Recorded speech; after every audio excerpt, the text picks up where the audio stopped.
Hello, সবাই কেমন আছো? আজকে আমি করব আমের স্লাইস জ্যাম।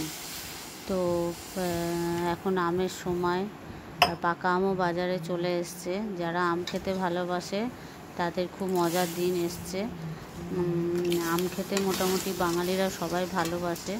পাকা আম হোক, কাঁচা আমের চাটনি, টক সব কিছুই ভালোবাসে। তো আজকে আমি বানিয়ে নেব আমের স্লাইস জ্যাম। তো প্রথমে জল দিয়ে জলটা একটু গরম করে নিলাম। আমগুলো কেটে রেখেছিলাম খোসা ছাড়িয়ে, সেগুলো পিস পিস করে কেটে নিয়েছি। জল কিন্তু আন্দাজ মতোই দিতে হবে, যাতে ওর সাথে সিদ্ধ হয়ে যায়, জল যেন ফেলা না যায়। আমার আমটা মোটামুটি সিদ্ধ হয়ে গেছে। এবারে আমি ওটাকে একটু পেস্ট করে নেব। পেস্ট করতে এই যে ফুটো বাটিটা নিয়েছি, এর মধ্যেই আমগুলো সব দিয়ে দিলাম। একটু ফ্যানের হাওয়ায় ঠান্ডা হতে দেব, প্রচণ্ড গরম আছে এখন। আমটা একটু পাকা পাকা হয়ে গেছিলো, তো ভালোই সিদ্ধ হয়ে গেছে। আমি একটা ছোট্ট হাতা নিয়ে টিপে টিপে দিচ্ছি, যাতে তলা দিয়ে পিউরিটা বেরিয়ে যায়। তো ভালোই সিদ্ধ হয়ে গেছে, ওই জন্য লাগছে না। কিন্তু আমের যে একটুখানি ভেতরে যে ওষ মতো হয়ে যায়, সেটা একটা দুটো হয়েছে, তো সেগুলো আমি এর সাহায্যে বাদ দিয়ে দেব। এটা খেতে খুব সুন্দর লাগে। আমার এটা আম ছিল 1 কিলো মতো আম ছিল, তো একটা আম শুধু নষ্ট হয়ে গেছে, আর বাকি আমগুলো ভালোই ছিল। তো এখন গরমের জন্য বেশি দিন রাখা যায় না, কাঁচা আম একদম নরম হয়ে যায়।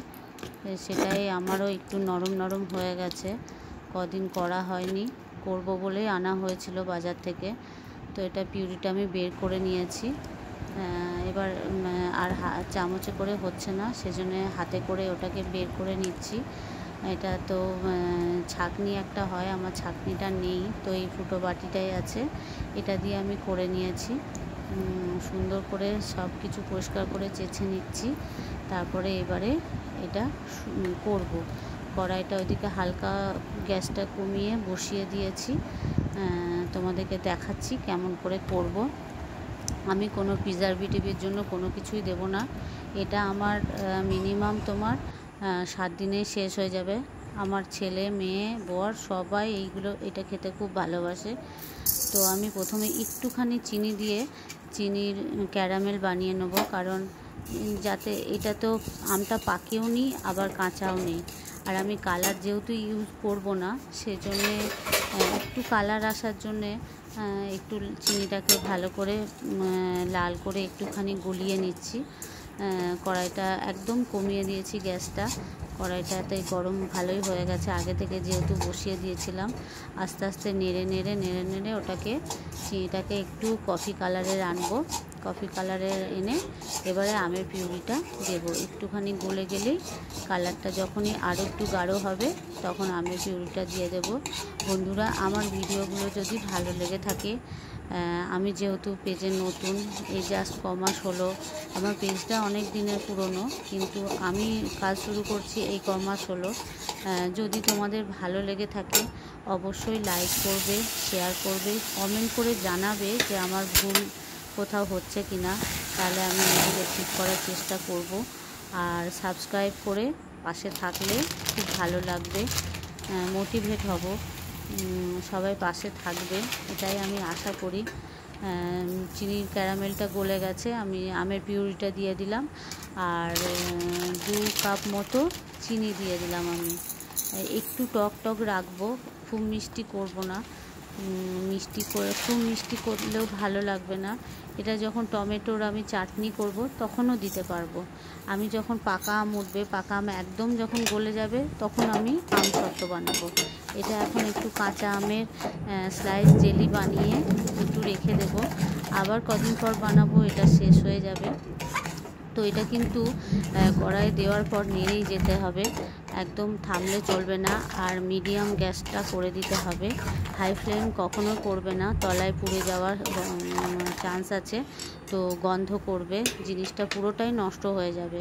সেই জন্যে ওটাকে ঘাঁটতেই থাকতে হবে, যতক্ষণ না ওটা একদম ওঠা মতো হয়ে যাচ্ছে কড়াই থেকে, ততক্ষণ নাড়তে হবে। নেড়ে নেড়ে এটাকে একদম জলটাকে শুকাতে হবে, চিনিটার রসটা গলাতে হবে, ফুটতে দিতে হবে। গ্যাসটা একদম মিডিয়াম ফ্লেমে। আমার মোটামুটি এটা হয়ে গেছে, দেখো আমি তুলে দেখাচ্ছি। কড়াই কিন্তু আর লেগে নেই, এবারে উঠে উঠে যাচ্ছে, মানে বুঝতে হবে হয়ে গেছে।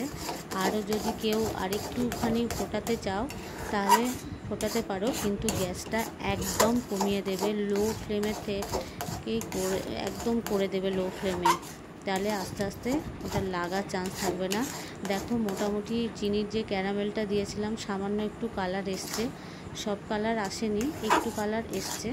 আর একটু চিনি দিলে ক্যারামেলটা বানালে ভালো হতো। এটা আমার হয়ে গেছে, দেখো আর কড়াইয়ের তলায় কিন্তু লেগে নেই, মোটামুটি এটা হয়ে এসছে।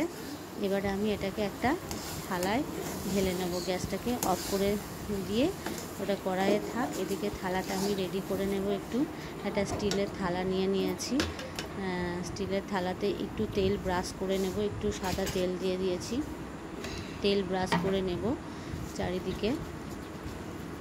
তেলটা ব্রাশ করে নিলে তলাতে আর লেগে যাওয়ার চান্স থাকবে না। আমরা বাঙালিরা মানে প্রত্যেকটা খাবার এত সুন্দর করে করি যে কোনো জিনিসটাই ফেলার নয়। এবারে এটাকে দিয়ে থালার মধ্যে দিয়ে একটু চারিদিকে ছড়িয়ে দিয়ে হাওয়াতে দেব, ফ্যানের হাওয়াতে। তারপরে আমি এটা একটু করে কেটে দেখাবো। একটু ছড়িয়ে দিই, খুন্তিতে করে ছড়িয়ে দিয়ে ফ্যানের হাওয়ায় দিয়ে দেব। গরম আছে তো এখন, একটু ঠান্ডা হতে দেব, ভালো করে প্লেন করে দেব।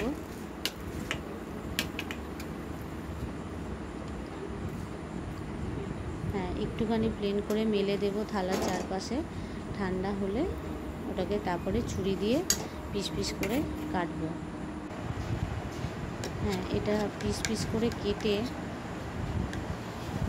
আমি একটু সামান্য ফ্রিজে ভরে দেব। ফ্রিজে ভরে দিলে একটুখানি হার্ড টাইপের হয়ে যাবে, তারপরে আমি তুলে জারে রেখে দেব।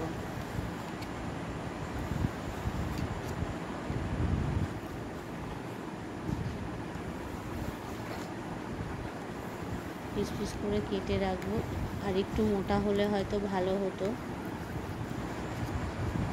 কিন্তু আমের পিউরি 1 কিলো আমেরই এইটুকুনি হয়েছে, তাহলে 2 কিলো আম হলে মনে হয় আরও হতো। এই যে পিস পিস করে কেটে নিয়েছি, পিস পিস করে কেটে আমি একটা থালায় তুলে রেখে তারপরে ওগুলো একটু ফ্রিজে রেখে দেব। খেতে খুব সুন্দর হয় ব্রেডের সঙ্গে। এই দেখো এবারে ফ্রিজে রেখে দিয়েছিলাম, কিছুক্ষণ পর বের করেছি, খুব সুন্দর শক্ত মতো হয়ে গেছে। দেখো খুব সুন্দর হয়েছে দেখতে, তোমরাও বাড়িতে ট্রাই করো। বাই বাই, সবাই ভালো থাকবে।